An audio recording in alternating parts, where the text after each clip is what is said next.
Let's turn to the Gospel of Luke, chapter 15. I want to read two verses from that. First is verse 12 and then verse 19. The younger one said to his father, "Father, give me my share of the estate." So he divided his property between them. Verse 19. I am no longer worthy to be called your son. Make me like one of your hired servants. I just want to take two words from this portion. We know the story pretty well. I'm sure all of us have heard the story about the prodigal son n number of times. So I'm not going into the story. It's a familiar one and we know many lessons from that.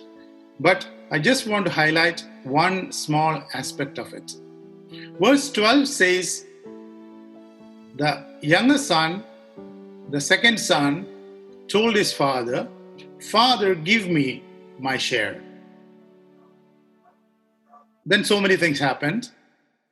And when it comes to verse 19, the same second son says, "Father, I don't deserve to be called your son anymore. Make me like one of your hired servants."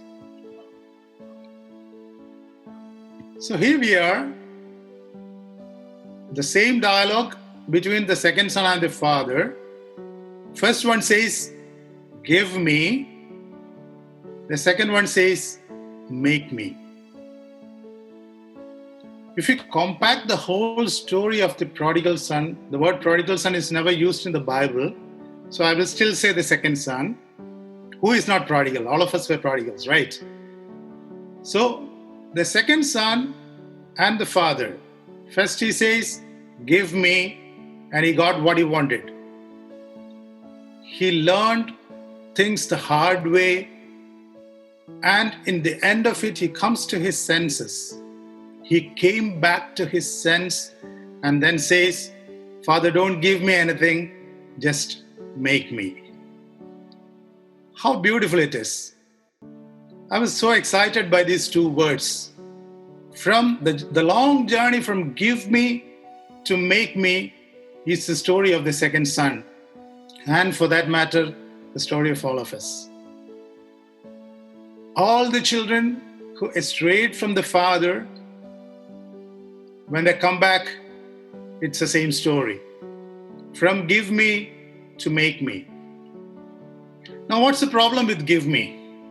Is it wrong? What he did was a rightful thing, asking for his share. Only thing, he was a little premature about it. He would have had the capacity to manage the estate had he waited a little longer. But he thought it otherwise. I'm good enough to handle my estate. So why not try it? Why not try my hand on that? And he burned his finger with that, right? Not only his finger, he burned his whole body with that. And the result was he became penniless. Penniless. He comes empty-handed. His money was lost. His health was lost. His name was lost. What is remaining? Nothing.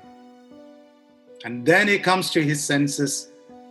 And then he says, "I will tell my father, make me."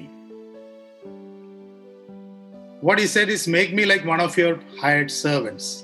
But I just want to highlight that word, make me. You know, I read about a story of a missionary, a man, a faithful servant of God who wanted to go to Africa as a missionary. You know what? He started praying, "Lord, I want to go to Africa. I want to win millions for you." You know what the Lord told him? The Lord told him, "Don't go." This man kept on praying, "Lord, I want to be an influence for the sinners and the perishing ones. Lord, I want to make a difference in their lives." You know what the Lord said? "Don't go." Again, he started praying, "Lord, I want to do something for you. I want to do something for you." The Lord said, "Don't go." Finally, this man gave up. You know what he said? He said, "Lord, I don't understand What do you want from me? I don't exactly understand what to do. But I will do whatever you say. Now you know what the Lord said? Now you're fit to go. Just think about it. Lord said, now you're ready to go because you're willing to do whatever I say. But you come across many people who say, I want to somehow do something for the Lord. Haven't we said that? Many times we say that, I want to do somehow something for the Lord. Just think about it. I have an estate where I want some works to be done, and I hire a servant. He comes at 8 a.m. in the morning. He comes to my house and he says, Master, I will do something for you. What will I tell him? Okay, thank you very much. Will I say that? No, I will tell him only one thing. You don't need to do something for me. You need to do what I want you to do. And the day you learn that, your life is going to be good. What happened with the second son is, he took a little longer time to learn this. From give me to make me. That's a journey. And the longer you take for that journey, the more miserable you are going to be. The more things you are going to lose. Not only that, you come back empty-handed. In a way, that was required. That is good. I thank God for the life of the second son because it gives us a lot of good lessons. Now look at this. We have two personalities here, or two concepts here. One is the give me man. What's the message of the give me man? Give me man says, I have a good understanding of everything that is happening around. I can do things on my own. I can manage my resources probably better than you. Give me. Give me what's rightful to me. Give me the resources that are due to me. Give me my share. I will do well with that. This is the words of the give me man. Can we turn to the book of Joshua, chapter 5 and verse 13?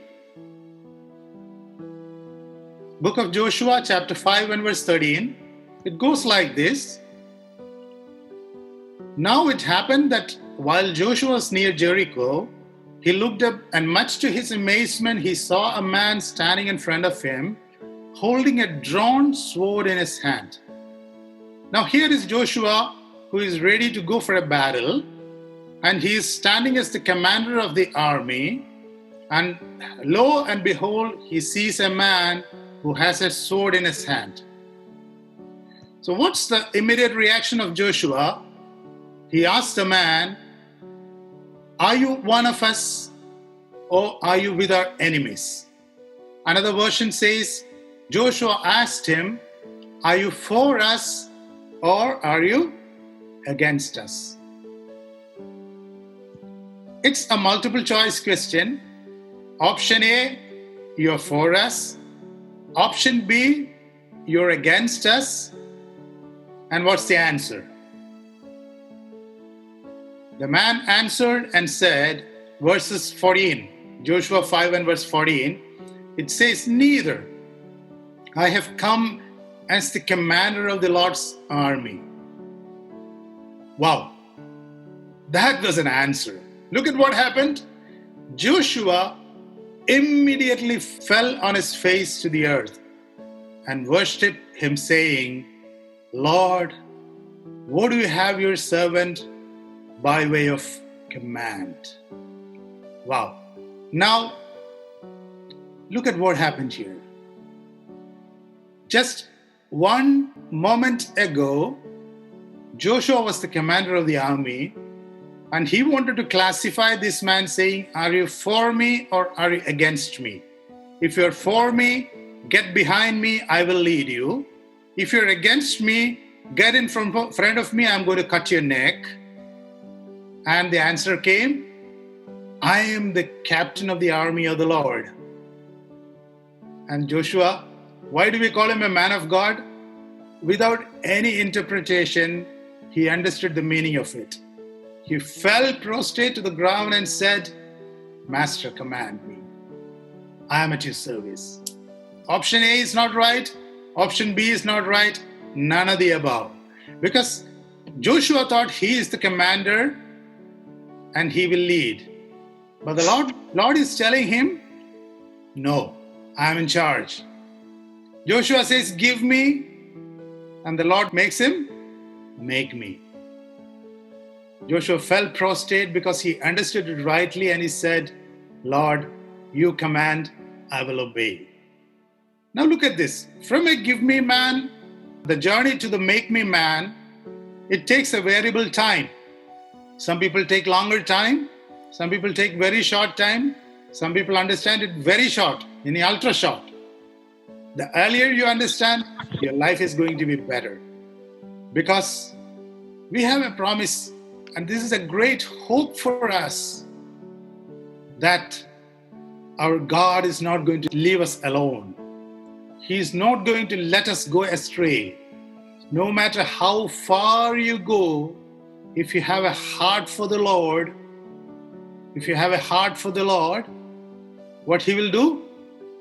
He will bring you back from the ends of the earth. Deuteronomy says, if you're scattered to the ends of the earth, I will gather you back from there.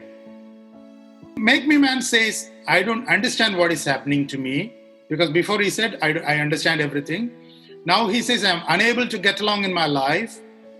And finally he says, I was a poor manager of my resources.